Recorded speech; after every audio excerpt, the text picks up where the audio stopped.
वहां police force के लोगों को यह अवसर मिल रहा है क्या कि वो फायरिंग करें? वो फायरिंग का भी एक्सरसाइज उनका नहीं होता।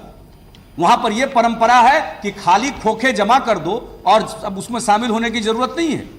वहां बिहार की स्थिति, आप गृह मंत्री, आपको पता है, वहां कोई फायरिंग एक्सरसाइज नहीं होता। आपका पुलिस फोर्स है, आर्म फोर्स है, उस आर्म फोर्स को समय समय पर आप फायरिंग का एक्सरसाइज नहीं कराएंगे, उनको आप मॉडर्न आर्म्स देंगे, उसकी ट्रेनिंग नहीं कराएंगे। कहां है ट्रेनिंग इंस्टीट्यूट?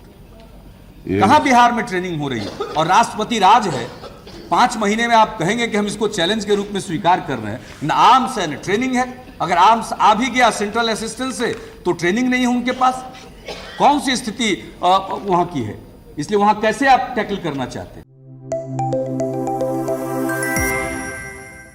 एक बिहार पुलिस थी 2005 की, जिसके पास ना कोई ट्रेनिंग थी, ना कुछ ट्रेनिंग सेंटर था बिहार में, और गोली चलाना आता ही नहीं था। और एक बिहार पुलिस 2026 की है, जो बिहार पुलिस प्रोटेस्टर के ऊपर AK-47 से दनादन गोलियां दाग रही है। इंटरनेशनल न्यूज बन चुका है। किस संदर्भ में, क्यों किया गया? CJP प्रोटेस्ट, नीट प्रोटेस्ट, किसी भी तरह का कोई भी प्रोटेस्ट हो रहा हो, उस प्रोटेस्ट के ऊपर इस तरह से पुलिस के द्वारा जो गोलियां दागी गई है, उसका वीडियो तो पूरा वायरल हो रखा है। लेकिन हम एक दूसरा वीडियो आज आपको दिखाना चाहते हैं। वो वीडियो है 2 अगस्त 2005 का, देश की संसद का, लोकसभा का वीडियो है, जिसमें कि उस लोकसभा के वीडियो में उस समय, क्योंकि उस समय नीतीश कुमार देश के बिहार के मुख्यमंत्री नहीं बने थे, लोकसभा के सिर्फ सदस्य थे और विपक्ष में बैठे हुए थे, तो उस समय 2 अगस्त 2005 को संसद में खड़ा होकर के बिहार की कुव्यवस्था के ऊपर, बिहार में बढ़ते अपराध के ऊपर, बिहार में जो अव्यवस्था फैली हुई थी उसके ऊपर अपना भाषण देते हुए, लंबा भाषण है उसका, उस लंबे भाषण में एक जगह पे आकर के नीतीश कुमार कहते हैं कि वहाँ की पुलिस भी तो लाचार है, क्योंकि वहाँ के पुलिस के पास कोई ट्रेनिंग ही नहीं मिलता है, कोई ट्रेनिंग सेंटर है ही नहीं, इसलिए वहाँ की पुलिस को फायरिंग करने का आता भी नहीं होगा। अगर आप उसको आर्म्स, एमुनिशन, गोली बारूद कुछ भी दे दीजिएगा, बंदूक एक से एक दे दीजिएगा, तब भी वो कुछ नहीं कर पाएगी, क्योंकि बिहार में ना कोई पुलिस ट्रेनिंग सेंटर है फायरिंग अरेंज करवाने के लिए, और न ही उनको ऐसा कोई मौका मिलता है। और उस पर मैं एतराज कर रहा हूं कि इसको चैलेंज के रूप में स्वीकार कर रहे हैं, तो आप अपने को छिपाइए मत कि घटनाएं दूसरी जगह भी घटती है। हर जगह लोगों को टैकल करना पड़ेगा, ये कहने से काम नहीं चलेगा। आज कोई घटना घट जाए, कहिए संसद पर हमला हुआ था, वो सबके लिए चुनौती है।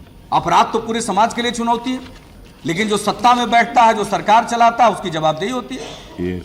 विपक्ष को सहयोग करना चाहिए, विपक्ष से जो सहयोग मांगते हैं वो सहयोग मिलता है, लेकिन अपराध को एक चुनौती के रूप में अगर आप स्वीकार करना चाहते हैं तो उसके लिए आपके पास स्ट्रेटेजी होनी चाहिए, कोई प्लान होना चाहिए, और वो दिखना चाहिए कि आप क्या कर रहे हैं। लेकिन वो दिखे नहीं, और इसके अलावे आप बोलते जाएं कि हमारी ये स्ट्रेटजी है, हम इसको चैलेंज के रूप में ले रहे हैं। कौन सा चैलेंज के रूप में ले रहे हैं? वहां पर पुलिस की जो हालत है, पुलिस की ट्रेनिंग हो रही है क्या?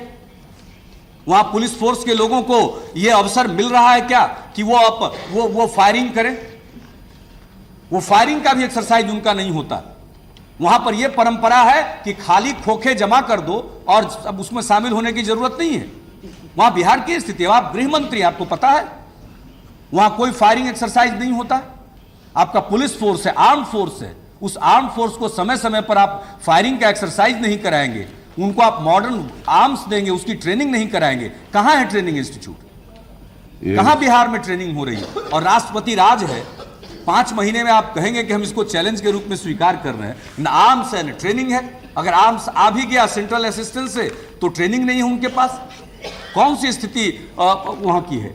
इसलिए वहां कैसे आप टैकल करना चाहते हैं और किस प्रकार से? सबसे बड़ी बात है कि अपराध पर नियंत्रण करना है तो फिर अपराधी में भेद नहीं करना पड़ता।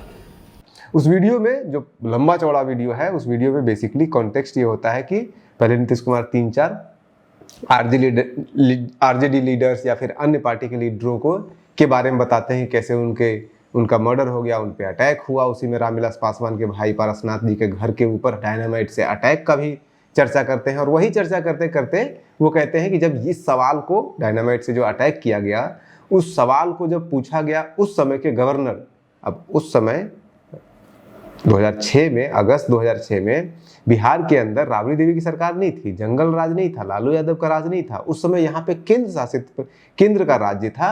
आपातकाल लगा हुआ था, यहाँ पे राष्ट्रपति शासन लगा हुआ था बिहार के अंदर। तो उस समय या तो गवर्नर इसके लिए जिम्मेदार है या नहीं तो फिर केंद्र सरकार जिम्मेदार है, होम मिनिस्ट्री जिम्मेदार है। तो वो होम मिनिस्टर से पूछ रहे थे कि जब गवर्नर से ये पूछा गया, प्रदेश के राज्यपाल से ये पूछा गया कि इस तरह की बिहार में घटनाएं घट रही है, तो राज्यपाल ने पलट के जवाब दिया था कि बम तो लंदन में भी फटता है। तो उसी पे वो कटाक्ष कर रहे थे कि देखिए वहाँ की व्यवस्था कैसी हो गई है कि अगर बम लंदन में फट रहा है या अमेरिका में टावर गिर रहा है, वर्ल्ड ट्रेड सेंटर गिर रहा है, आतंकवादी हमला हो रहा है, तो बिहार में भी अगर फट गया बम तो क्या हो गया, बिहार में किसी का मर्डर हो गया तो क्या हो गया, बिहार में भी पारसनाथ सिंह के घर पे डायनामाइट से अटैक हो गया तो क्या हो गया।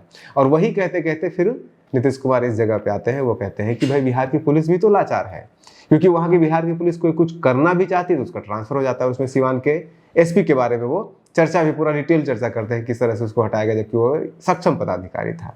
और फिर उसी पे पुलिस की क्षमता पे सवाल ना उठा करके उनको काम नहीं करने दिया जाता है, उनको कोई सुविधा नहीं दी जाती। वही बोलते बोलते यहाँ पे नीतीश कुमार आगे कहते हैं कि भाई पुलिस में को ट्रेनिंग ही कहाँ बिहार में है, क्योंकि बिहार में कोई ट्रेनिंग सेंटर है नहीं, बिहार में कोई फायरिंग करने का रेंज है नहीं। तो पुलिस को अगर केंद्र सरकार वहाँ ले जा करके अच्छे अच्छे हथियार भी दे देगी, गोली दे देगी, बारूद दे देगी, तोप दे देगी, कुछ भी दे देगी, तो वो तो कुछ कर नहीं पाएगी, सिचुएशन को हैंडल कर नहीं पाएगी, क्योंकि व्यवस्था ही सही नहीं है। अब 2005 में उस स्थिति को देखिए जब नीतीश कुमार ऐसा देश की संसद में लोकसभा में बोल रहे हैं, और आज की स्थिति देखिए। आज राजगीर से लेकर के अलग अलग जगहों पे फायरिंग रेंज से लेकर के training centre, police training centre इतना बना दिया गया है कि अब सम्राट चौधरी का शासन आते आते वो पुलिस रेंज व पुलिस ट्रेनिंग सेंटर इतना अनकंट्रोल्ड हो गया है। पता नहीं ट्रेनिंग सेंटर में इनको ये हिदायत दी जाती है या फिर ट्रेनिंग सेंटर में ये सुझाव दिया जाता है कि आप AK-47 से प्रोटेस्टर के ऊपर अटैक कर दीजिए, गोली चला दीजिए, और एकदम बिल्कुल हवाई फायरिंग नहीं, सामने सामने गोली चला दीजिए। क्योंकि अभी जो वीडियो आया है जो सिवान में CJP प्रोटेस्ट उसको कहिए या नीट प्रोटेस्ट कहिए या छात्रों का प्रोटेस्ट कहिए या जो भी प्रोटेस्ट कहिए, किसी भी तरह का प्रोटेस्ट हो, उस प्रोटेस्ट में किसी भी पुलिस अधिकारी के द्वारा या पुलिस कार्यबल के द्वारा अगर AK-47 जैसे राइफल से सामने रख करके गोली चलाया जा रहा है तो ये तो चिंताजनक है। और चिंताजनक नहीं होता तो ये इतना वायरल नहीं होता। और ये सिर्फ वायरल हिंदुस्तान में नहीं हुआ है, इंटरनेशनल न्यूज़ बन चुका है इसके ऊपर। दुनिया के अलग अलग लोग जो है वो इस पे बात कर रहे हैं, बड़े बड़े एक्सपर्ट्स जो है वो सुरक्षा एक्सपर्ट है, पुराने DIG IG सब लोग कमेंट कर रहे हैं कि उन्होंने अपने इतिहास में, अपने जीवन में कभी इस तरह का सिचुएशन नहीं देखा जहाँ पे कि कोई पुलिस बल AK-47 से फायरिंग करे प्रोटेस्टर के ऊपर। तो कहाँ से कहाँ पहुँचा है। एक को आप कुशासन कह रहे थे, 2005 में जो था वो कुशासन था, जंगल राज था, जहाँ पे कि पुलिस को फायरिंग करने के लिए कोई रेंज ही नहीं था, कोई ट्रेनिंग ही नहीं था। और आज कौन सा शासन इसे आप कहिएगा जिसमें कि पुलिस AK-47 से दनादन फायरिंग कर रही है, वो भी प्रोटेस्टर के ऊपर, स्टूडेंट के ऊपर, और वो भी हवाई फायरिंग नहीं, सामने सामने फायरिंग कर रही है। सवाल आपके लिए है, जवाब आपको ढूंढना है। आप बने रहिए न्यूज़ हंटर के साथ। नमस्कार।